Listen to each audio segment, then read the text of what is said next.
మూడో రోజు భాగంగా శివగురుడు గురువుగారిని మళ్ళీ ఇంకో ప్రశ్న వేశాడు. ఆ ప్రశ్న ఏంటో తెలుసుకుందాము.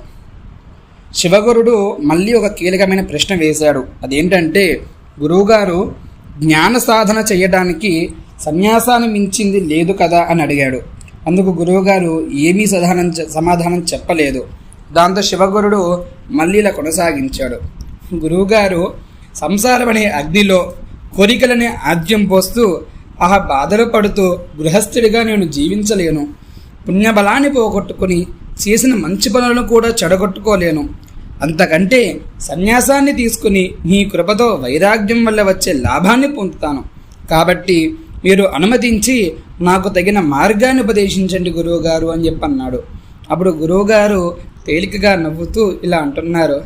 నాయన శివగురు, నీకు గుర్తులేదేమో, కలియుగంలో గృహస్థాశ్రమాన్ని పాటించకుండా సన్యాసం తీసుకోవడం నిషిద్ధం.